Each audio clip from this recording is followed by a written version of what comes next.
Hi everyone, my name is Chloe and welcome to Storytime with the Met. I'm so excited to be here with you all today to read another book and sing some songs and do another art making activity. We hope you'll join us every Thursday at noon and for more stories and songs. So before we get started, we're going to join together and sing our Storytime song. For those of you who know it and those of you who are new to Storytime, it goes nice and slow to the tune of This Old Man. On the count of 3, we're going to sing all together. Can you hold up 3 fingers for me? Okay, ready? 1, 2, 3. Welcome friends, get ready, get set for story time with the Met, where we love to read and sing and look at works of art and picture books. We'll use our eyes to look and see. We'll use our ears to hear stories. Now we'll take a seat and give a shh. Let's begin with our first book. Great job, friends. Give yourselves a round of applause for that singing. Now, before we get started reading, make sure you found a nice and cozy place for today's story. I'm sitting on the couch, but you can sit on the floor or the bed or wherever you feel most comfortable. Okay, we'll get started with today's book, which I'm really excited to read with you. It's become one of my favorites. It's called Amani's Moon by JaNay Brown-Wood and illustrated by Hazel Mitchell. See, this is our friend Amani, and see the big moon in the back.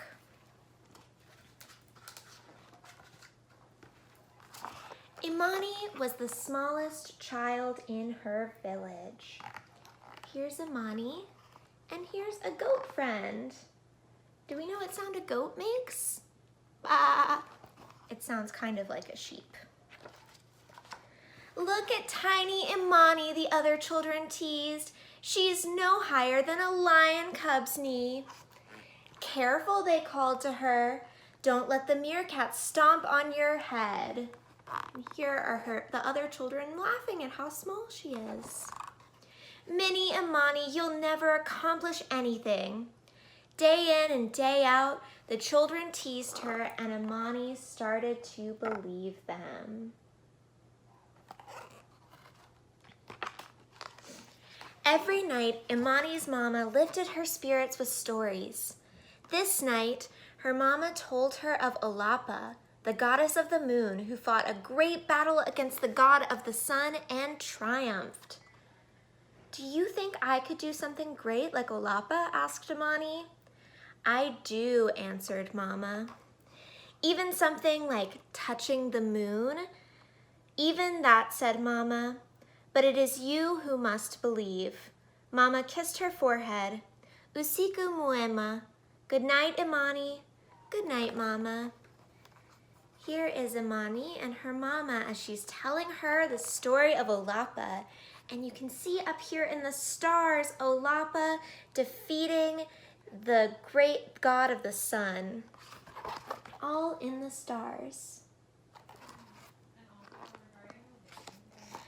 That night, Olapa and Imani battled side by side in Imani's dreams.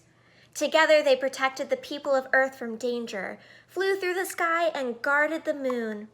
Imani stood tall and brave on the moon with Olapa beside her. Here's Imani's dream. The next morning, Imani awoke, inspired to do something great. Today, she told herself, I will touch the moon. Later that day, Imani made her way through the village. Look, it's Imani the ant, called one of the teasing children. Where are you off to, teased another, going to catch a ride on a beetle's back? And here's one of the children pretending to be an ant to make fun of Imani. I'm going to go touch the moon, answered Imani. The children laughed and followed her. How is Imani going to touch the moon? As the moon grew brighter in the great late-day sky, Imani began to climb the tallest tree. The bark scraped at her small hands and legs. On a branch above, Nyoka the snake appeared. Here's the snake. "What's going on?" he hissed. Can you hiss like a snake? Sss. Great job. "I'm going to touch the moon," answered Imani. "That's impossible," Nyoka jeered. "It's much too high." Imani climbed on. As she got higher and higher, climbing became much harder and harder. She stretched herself to reach the next branch, but lost her footing and fell to the ground with a thump. "Maybe I won't touch the moon," she sighed. Can you sigh? So we're not going to climb the tree to touch the moon. Not today, at least. That night, Mama told Imani about Anansi, the small spider who captured a snake to gain a name for himself. "Mama, do you really believe that a spider so small and weak could capture a snake so long and quick?" "I do," answered Mama. "Even if no one else believes in it?" asked Imani. "A challenge is only impossible until someone accomplishes it," Mama said. "Imani, it is only you who must believe." Imani drifted to sleep and dreamed that she climbed to the top of the highest tree in her village, captured a snake, and made a name for herself. And here's Mama telling the story of Anansi. And here we see the spider capturing the long snake. The next day, Imani searched the village and gathered twigs, leaves, sticky berries, and rope. Then she headed back to the tallest tree, sat down, and got to work. What is she going to do? "What's Imani the Tiny up to today?" teased the children. "I am going to touch the moon," Imani answered. As the moon began to appear, Imani pulled her creation onto her arms. She spread her wings out wide and sprinted to the tallest tree as quickly as she could. Imani has made herself wings. Do you think she'll be able to fly to the moon? Imani's wings caught a gust of wind. She soared high as the treetops. "What are you doing up here?" asked Sokwe the chimpanzee, confused to seeing a flying human. "What sound does a chimpanzee make?" "Ooh, ooh, ooh." "I'm going to touch the moon," Imani called. "You can't do that. Give up," mocked Sokwe. Imani flew on. Then a sudden burst of wind, too mighty for her delicate wings, sent her sailing into the tree with a crash. The children laughed and left her behind. "I give up," she sighed. Let's sigh with Imani again. Heading back home, Imani heard her village gathered in celebration. The young warriors were performing the adumu, the jumping dance. Over and over again, the warriors jumped high into the sky, their heads caressing the clouds. Cheers and chants rang from the proud villagers. One of the warriors jumped higher than any other. This warrior seemed to fly. Imani could not look away. She cheered the loudest for him. And here are the warriors doing the jumping dance. And the warrior in the middle is jumping the very highest, and you see the moon low behind him. After the celebration, Mama and Imani returned home. Too tired for a story, Imani went straight to sleep. Her dreams danced with visions of the adumu. The cheers and chants from her tribe still echoed in her head. They're going off to bed. And instead of stars where the story would be, you see the jumping warriors in the clouds. When morning broke, Imani went to the tallest tree. The teasing children followed. "She's going to climb again," they hollered. But instead, Imani jumped. 1 jump, 2 jumps, 3 jumps. Can you count to 3 with me? 1, 2, 3. Each jump took her higher and higher and higher. Imani jumped all day. As the sky grew darker, Bundi the owl flew by. What are you who doing? What sound does an owl make? Hoo, hoo. Great job. I'm going to touch the moon, Imani answered. Don't fool yourself. You who won't make it, hooted Bundi. But Imani jumped on. Her body grew tired, her legs ached, her feet throbbed, and the children continued to taunt. But like a warrior, she jumped higher than each jump before. In her mind, she could hear only the cheers and chants of her proud village. She could see only herself as one of the warriors rising from the earth. She kept her eyes on the moon above and felt herself getting closer. With a final push of her legs, Amani jumped once more. Do you see how high Amani is in the sky? What do we think is going to happen next? And she soared through the night sky. She landed on the face of the moon. Olapa, Amani called, I am here. I am Amani, and I have made it to the moon. So you have, said a voice in the wind. Welcome. And here is Amani finally on the moon with Olapa from earlier in our story.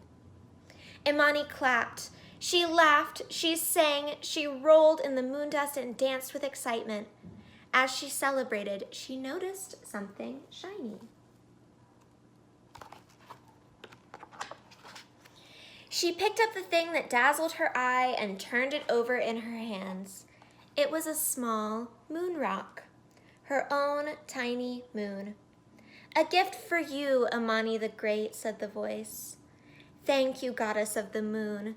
And Amani smiled. Feeling lighter than ever before, Amani jumped one last time and floated from the moon to the waiting earth. Down from the sky came Amani, the small girl with the small moon in her hand. All was quiet. No one taunted or hissed or mocked or hooted.